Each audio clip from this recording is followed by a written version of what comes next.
Hai guys, kembali lagi sama Enkun di channel Endesu. Fans Saitama bisa merapat karena di video kali ini kita akan membahas lanjutan cerita. Setelah Metal Bat yang diserang dan akan dijadikan manusia cyborg oleh kedua staf penjaga pahlawan Neo. Lebih tepatnya kita akan mereview manga One atau webcomic One Punch Man chapter 132. Buat kalian yang belum lihat review chapter sebelumnya bisa klik link di pojok kanan atas video ini ya. Dan buat kamu yang cuma ngikutin animenya atau tidak mau kena spoiler, Enkun sarankan mending stop videonya aja dari sekarang. Nah, di chapter 132 ini para pahlawan Neo terus beraksi, menunjukkan eksistensi mereka. Di sisi lain, si botak masih aja ngelakuin hal konyol. Penasaran? Oke, langsung aja kita bahas. Let's go!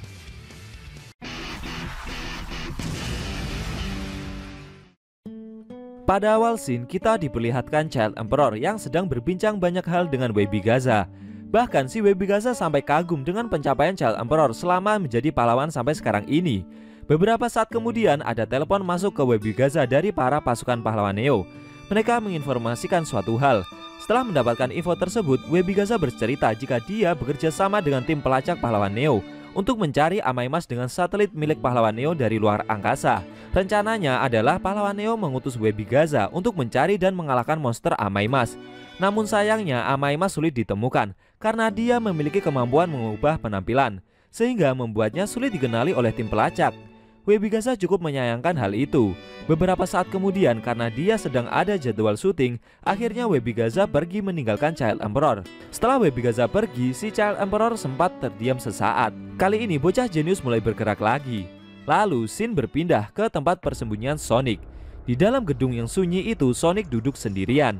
Namun beberapa saat kemudian dia mulai merasa ada seseorang yang memasuki tempat persembunyiannya. Sonic meminta orang yang bersembunyi itu untuk keluar dan bertanya siapa yang akan mengejarnya lagi kali ini.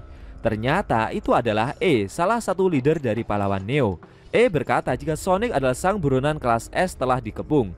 Setelah melihat E dengan seksama, Sonic menyadari dan ingat jika orang yang ada di hadapannya itu adalah pembunuh bayaran yang memiliki reputasi membunuh lebih banyak daripada orang yang menyewanya. Sampai dia mendapat julukan E, sang maniak pembunuh.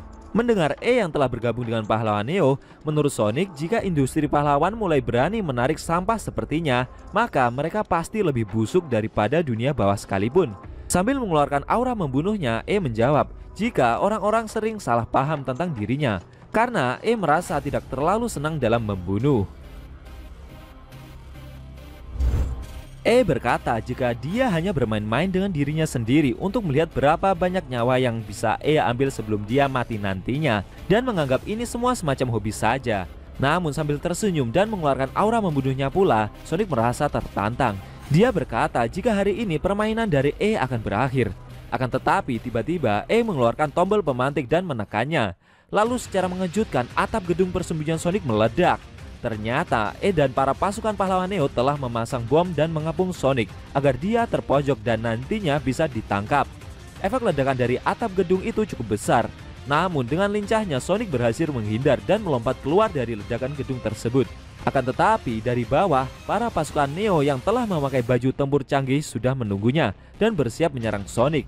Saat melayang di udara, Sonic menghitung jumlah para pasukan yang ada, sekitar 29 orang. Lalu salah seorang pasukan Neo mencoba memukul Sonic yang telah mendarat. Namun dengan kecepatan kilatnya Sonic berhasil menghindar. E yang masih berada di dalam atap gedung menginstruksikan para pasukan Neo jika mereka boleh membunuh Sonic sesuka hati. Tapi untuk menghadapi buronan dengan bounty tinggi sepertinya, pasukan Neo harus memastikan untuk mengumpulkan anggota tubuhnya secara utuh. Mendengar instruksi tersebut, Sonic sempat bingung dengan ucapan E barusan.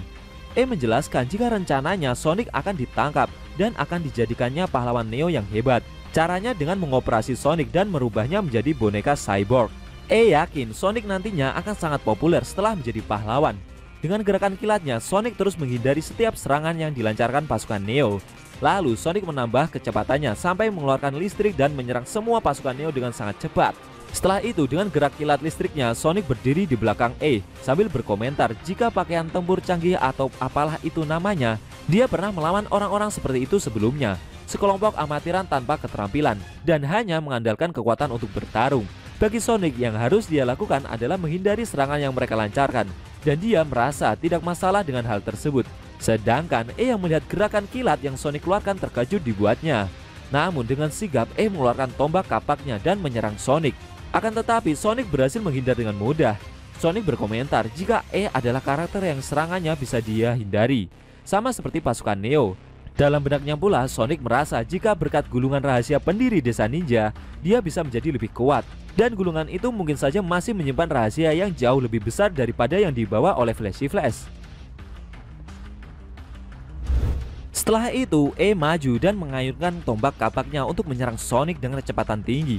Namun lagi-lagi dengan mudahnya Sonic berhasil menghindari semua serangan tersebut.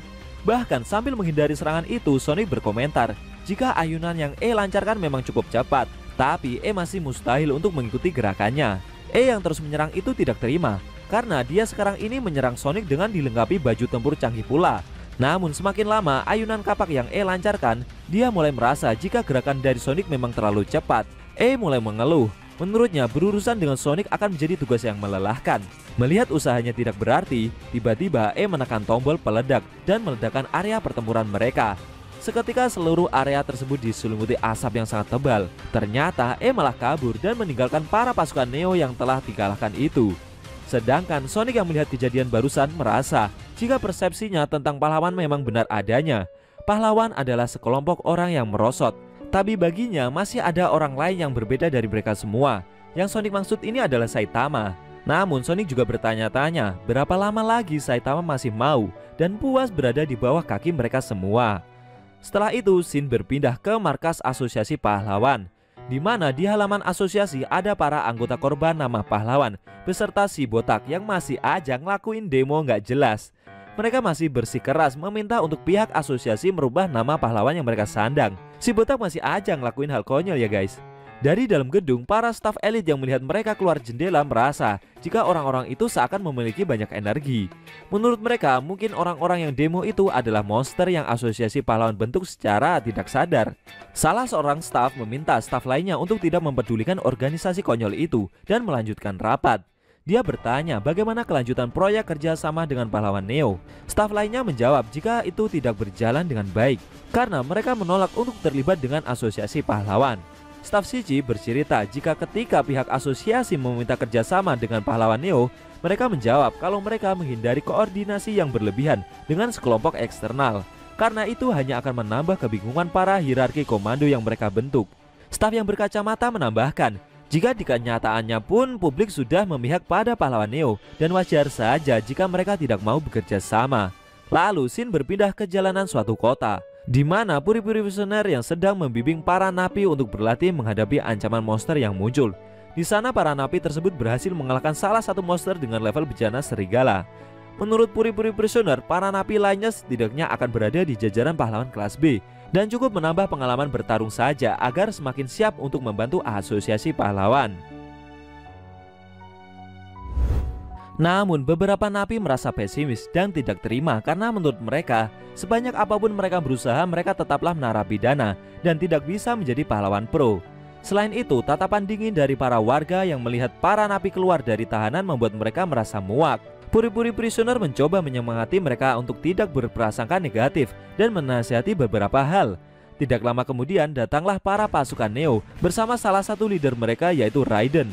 Raiden meminta puri-puri prisoner untuk menyerahkan semua tahanan yang mengikutinya untuk menyerahkannya ke pahlawan Neo. Dan kali ini pahlawan Neo akan mengambil alih tanggung jawab untuk mengurus para napi itu di bawah tahanan mereka. Sontak puri-puri prisoner menolak permintaan tersebut. Sambil melindungi para napi yang ada, pahlawan flamboyan itu berkata jika dia akan menghabiskan seluruh hidupnya demi membuat mereka menjadi keluarga yang sempurna. Mendengar ucapan barusan, para napi malah berkeringat ketakutan. Bahkan salah satu napi malah meminta untuk diselamatkan. Maksudnya ini diselamatkan dari puri-puri prisoner ya guys. Melihat hal itu, Raiden melepas bajunya sambil berkata jika dia harus membawa para napi tersebut dengan paksa. Menurutnya puri-puri prisoner harusnya juga dikurung di dalam penjara sejak lama. Namun dengan berani menerima tantangan tersebut, puri-puri prisoner memperingatkan Raiden jika dirinya dulu juga menjadi pemain sumo. Akhirnya bentrokan leader pahlawan Neo melawan pahlawan kelas S akan tersaji. Namun Shin harus berpindah lagi. Kali ini diperlihatkan pasukan Neo lainnya yang sedang mengintai suatu gudang pengiriman barang. Di sana ada seorang bos yang menyuruh bawahannya untuk membawa barang dan memasukkannya ke dalam mobil box yang akan mereka bawa. pasukan Neo menginstruksikan ke leader mereka yaitu Suiryu kalau mereka telah mengepung target dan katanya target tersebut memiliki julukan pemburu pahlawan. Suiryu meminta pasukannya untuk mengevakuasi warga sekitar terlebih dahulu sebelum melakukan penyerangan, dan dia meminta untuk tidak membiarkan target melihat mereka dalam mengintai. Diperlihatkan seorang target yang akan mereka serang yaitu seorang pemuda yang bekerja paruh waktu sedang membawa 3 box besar dengan mudahnya. Siapakah pemuda tersebut sampai membuat pahlawan Neo mengepung dan ingin menangkapnya? Jika benar itu adalah pemburu pahlawan, berarti pemuda tersebut adalah Garo. Apakah nantinya para pahlawan Neo beserta Suiryu akan berhasil menangkap pemuda tersebut? Dan benarkah itu adalah Garo? Sayang sekali, Shin Manga One Chapter 132 telah berakhir.